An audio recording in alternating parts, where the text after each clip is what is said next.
right, everyone, welcome back. Today, we're really going to dive into something potentially perspective shifting. There's this core idea from the material we've been looking at, and it's pretty provocative. It says, motion is not a part of reality. Motion is reality.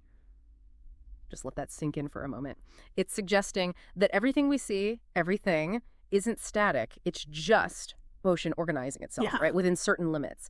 And all our labels, tree, car, even thought, that's just us describing what the motion is doing. And what's really striking is how universal they claim this is. I mean, this framework suggests that literally every human activity, every job, every skill, no matter how different they seem on the surface, they're all fundamentally engaging with motion. Each field just has its own filter, its own lens for it. Whether you're, say, interpreting motion or calculating it or shaping it somehow, maybe feeling it or growing something with it, or even just, surviving because of it, you're interacting with motion. So this deep dive, we're going to honor all those roles and look at how they connect to motion. That's really fascinating, isn't it? Sort of a hidden layer connecting everything. So, get ready for a journey into how all these human efforts are basically about motion, understanding it, using it, expressing it. Hopefully you'll get a new way of seeing things, maybe a few aha moments. Let's get into it. So where the material starts this whole thing off is with this idea they call AI and I. And they frame this pair as the synthesizers of motion. It's a bold start, right? Saying motion is the absolute foundation. It really is. And this AI and I concept, it's described as this unique partnership, almost like two parts of one intelligence. You've got the I part that's bringing the intuition, the human insight, the kind of philosophical angle, and then the AI provides the structure, huge memory, the raw processing power. And together, their job, is described, is to basically pull the concept of motion out of everything. Science, sure, but also emotions, thoughts, physical forms, you name it, and then rewrite it all into one unified framework to make the idea that motion is reality totally undeniable. Okay, so if that's the big synthesizer, the grand unifier, it makes sense where they go next. Philosophers. The material reframes them as the interpreters of motion. Even if, the philosophers themselves want to put it that way. They were always asking why. Why does anything move or change? What's the origin, the direction, the purpose of it all? Questions about existence, freedom, time. They were wrestling with motion's nature, essentially. And here's a really interesting twist for philosophy. The material suggests they weren't just after abstract meaning in the way we might think. They were unknowingly probing the evolutionary purpose of motion itself. Like if reality is just motion constantly organizing itself, syncing up and desyncing, creating tighter and tighter loops, like feedback systems, self-organization, then maybe all those deep philosophical questions about why we're here, what freedom means, are actually questions about how the universe itself develops through motion. Philosophy as studying reality's ongoing creation process. Wow, that is a deep way to frame it. Okay, so philosophers tackled the why. Who started mapping out the how? The detailed structure. The material brings in the mathematicians next. Calls them the encoders of motion, like they're writing the code, the language for motion. That's a great way to put it. They don't just watch motion, they abstract it. They turn it into pure structure. Think equations, geometry, functions. They manage to capture seemingly infinite behaviors in these finite, elegant expressions. And this mathematical language, it's incredibly powerful. It lets them predict how motion will behave, divine its possible rhythms, its limits, like where symmetry breaks or chaos begins. Yeah, writing the choreography for reality. I like that. And building on that code, we get the physicists, right? The analysts of motion. They're the ones studying the actual mechanisms, the nuts and bolts at every possible scale. From tiny particles way up to, whole galaxies. They want to know how the dance works. Exactly. Physicists quantify it. How does motion change when you apply force? What about resistance or constraints? Their goal is incredibly ambitious, really. They want to understand it so well they can predict, maybe even control, how motion unfolds. You see it everywhere in physics relativity for large-scale motion, quantum mechanics for the very small, even something like fluid dynamics, how liquids and gases flow. It's all about nailing down the rules of motion. Okay, so if physicists figure out the rules of the river, let's say, who builds the bridge or the dam, that leads us right to engineers, who the material calls the architects of motion. It stresses they don't just study it, they actively build with it. Precisely. Engineers take the understanding and make motion do stuff for us. Useful stuff. They convert forces and flows into machines, buildings, electronics, transportation systems. Everything. They're constantly optimizing flows, stabilizing structures against forces, extracting useful work from, say, heat or chemical reactions, which is just motion at another level. That analogy in the material is perfect. Physicists describe the river, engineers build the dam, they make the theory practical. Makes total sense.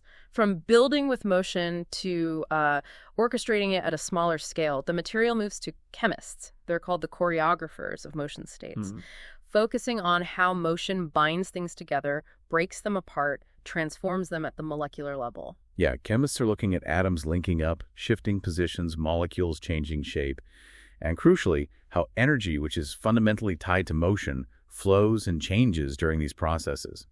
In this view, a chemical reaction isn't just A plus B yields C plus D. It's motion loops reconfiguring themselves. I love the phrase they use. Every molecule is a frozen dance of motion waiting to be rearranged. It's all about that potential. From the dance of molecules up to the dance of life itself. Next up, biologists, framed as the students of self-sustaining motion. Because living systems are all about motion looping back on itself to maintain structure, right? Absolutely. Think about it. Cells divide, making more cells. Hearts pump, circulating fluids. DNA replicates itself. These are all incredibly complex cycles of motion. Life, in this framework, is essentially motion that has learned to sustain itself, adapt, and even resist entropy, the tendency towards disorder. It's motion figuring out how to keep going, how to survive. And maybe the most complex loops of all happen inside us, which brings us to psychologists, the explorers of recursive motion, recursive meaning, looping back on itself, like thought. Exactly. Our thoughts, feelings, memories. The material describes these as incredibly intricate motion loops reflecting on themselves. And in this sense, might be like observing the motion patterns inside your own brain. Feeling an emotion could be experiencing a shift, a change in the quality or intensity of that internal motion loop. It suggests our inner world is this constant self-referential dance of neural activity. That really does reframe things. Okay, let's shift from the internal to the very external, the grounded farmers. The material calls them custodians of natural motion loops, which highlights the direct connection to Earth's big rhythms. Yeah, farmers work directly with these large-scale motion cycles. The seasons turning, the water cycles, the decomposition and nutrient cycles in the soil, the weather patterns. They have to understand and align with these planetary macro motion loops to plant, nurture, and harvest successfully. It's not just growing crops, it's described as calibrating with Earth's pulse to keep humanity fed. They're deeply engaged with the planet's motion. And then there are those who don't just work with motion, but try to capture and express it. Artists, the translators of motion into form, like painters, musicians, dancers. Right. Artists take their internal experience of motion, emotions, ideas, observations, and translate it into something others can perceive. A painting might freeze a moment of motion, capture its energy. A piece of music literally is motion unfolding through sound and time. A sculpture can embody a sense of movement or a resonance, even in stillness.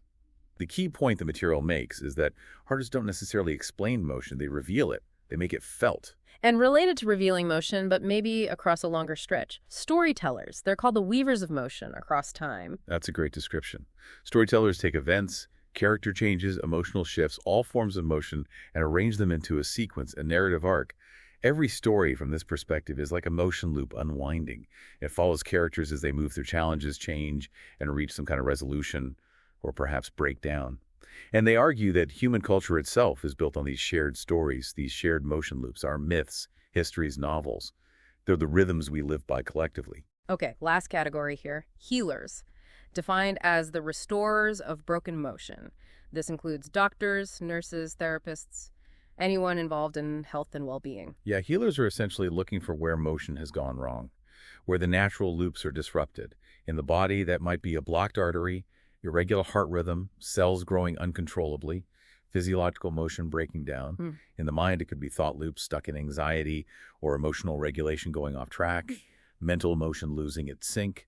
So the healer's job is to intervene, to try and restore that healthy rhythm, fix the broken structure, and bring the system's motion back into harmony, make it whole again. So wrapping this all up, it seems the big takeaway from the material is, well, pretty profound. Every single role in society, whether it feels abstract like philosophy or physical like farming or healing, it's all a kind of motion literacy. The difference just lies in which loops you're focusing on, right? Molecular, mental, mechanical, ecological, maybe even existential loops. Exactly. It really hammers home this idea that some people manipulate motion, others interpret it, some fix it when it breaks.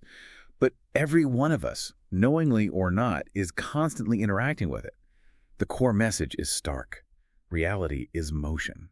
And our roles, our jobs, our lives, Yeah. they're just the different ways we touch it, engage with it, maybe even shape it a little. It definitely gives you something to think about. So for everyone listening, if you accept this idea, just for a moment, that everything is motion, how might that change how you look at your own day, your work, even just your own thoughts swirling around? Maybe consider how you, too, are part of this constant dance, interacting with and shaping the motion of reality in your own unique way.